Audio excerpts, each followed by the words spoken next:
Hi, everyone. At the end of a week in which we were rattled by the exhibition of the gross desecration of justice, but also one in which I hope we saw signs of the restoration of justice, perhaps we're uniquely positioned to take in the beginning of the book of Exodus, which is a story, after all, of going from oppression to liberation. And so I want to reflect on this in a number of ways. One is to acknowledge that in our tradition, of course, we have the narrative of the Exodus of going from slavery to freedom, but within our tradition, inherently, there's a sense of a hidden narrative of what this journey from slavery to freedom means in all other aspects of our lives. But I want to explore this notion of a hidden narrative in a different way this week. And to begin by acknowledging that in the conventional reading of the story, we think of the primary actors of this dynamic, of this movement, of being God who makes the liberation possible, and Moses, who is his messenger, and Aaron, who is Moses' translator before the people. But there's another way of looking at the story that confronts us in the very first chapter of Genesis, which is that it seems that so much of the story of moving from oppression to liberation in the Torah itself depends not only on God and Moses and Aaron, but depends fundamentally on women. And for this insight, I'm really indebted to the great scholar Avivah Zornberg, in particular her commentary on the book of Exodus, the particulars of rapture. She has one volume on every book of the Torah. And what Avivah Zornberg does so masterfully and so powerfully is to look to the vast reservoir of the Midrashic tradition and to integrate that with an unseemingly bottomless well of literary references and postmodern theory and psychological theory, and really to create for us a kind of associative, symbolic, psychological universe in which we find ourselves. And so that's what we're going to do a little bit of today on this question of justice and on this and in relationship to what Zornberg sees as a hidden narrative of women who bring about the liberation that the Torah promises. So let's dive into this. So for Avivah Zornberg, perhaps the most powerful counterweight to the oppression of Pharaoh is that which most people and most texts don't actually speak about, which for her is desire and the desire of Eros. And we see it actually in the first chapter of the book of Exodus. So at the very beginning of the book, we read about Jacob and his descendants coming down to Egypt, and we read about the oppression of Pharaoh and the oppression through hard labor. And then we read about Pharaoh's order that all of the male Israelite children are to be killed, all the male Israelite babies to be killed. And who comes to the rescue?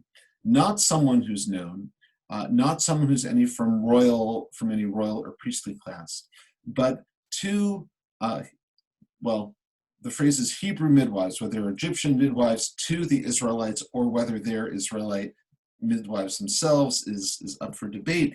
But the Torah names these two women, Shifra and Puah, and what they do is much more significant than simply outsmarting or tricking Pharaoh, doing an end run around his decree, but rather they powerfully resist and defy Pharaoh as a formidable counterweight to his own power, and coming from two people who themselves are in a vulnerable position. So what does the text tell us? The text tells us a couple of things. One is that they are Yorei Elohim, they are God-fearing, which is to say they have a spiritual devotion and a spiritual conviction that compels them to uphold human life, preserve human life in the face of oppression.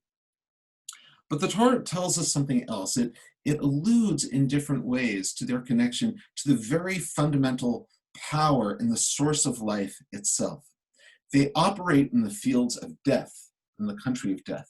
But what they do is help to bring about life. And what Zornberg points out is that this points to a hidden stream in rabbinic literature itself, in which eros and desire is really the driver of redemption against the oppression of Pharaoh. Now, this might sound esoteric at first, but actually it's quite familiar. If you think back to the Passover Seder, and perhaps in your Haggadah, there is a passing reference, or what might seem as a passing reference, to what the Israelites do under oppression. And it speaks about how women went out to the fields and joined their partners, joined their husbands, and that was resistance to Pharaoh in Egypt. Now, in most Haggadahs, this is just a paragraph or two, but for Zornberg, this is the resistance to Pharaoh. And there are a number of stories about this. There's one in the Talmud that I'm teaching tomorrow at CBI, but Zornberg points to this long midrashic reflection about how the women would come out to their husbands in the fields with mirrors. And then they'd use these mirrors to engage in a mutual seduction, and then they'd be with each other, and then they had children in sort of exponential numbers, just proliferating. And then, according to the Midrashic tradition, when the people go out to the Red Sea, it's these children who are the first to recognize God's presence at the Red Sea. And then as the tabernacle is being built, these mirrors, the ones that led to the initial seduction and the children in the fields, either the creation of children in the fields, the metal from these mirrors becomes part of the altar itself, and it becomes an essential part of the way in which the entire community approaches God. And so we see that the through line here is this eros, this desire, this drive to join, to be intimate, to procreate, becomes part of the resistance to Pharaoh's oppression. Now, what does this mean for the story, and what hidden narrative is there? There isn't enough time to answer all of that. I think what Zornberg does is introduce us into a symbolic, psychological universe of ideas and associations with what it means to resist oppression, or to emerge from that oppression into something else. But to take one small piece of this, I think we can take a moment to think about the yearning for justice and what that's all about.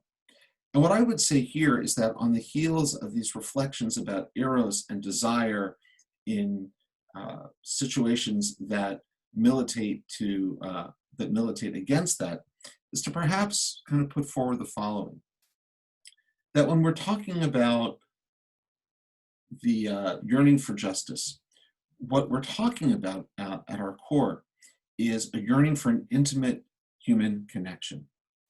And that intimate human connection, however we understand it, flows from a sense of being tied to the forces of nature, something that might be our natural right as human beings to be a part of.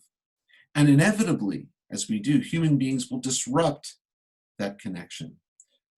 Groups of human beings will disrupt our connection to our own ability to become fully human. And when that ensues, we feel a terrible wrenching of the soul.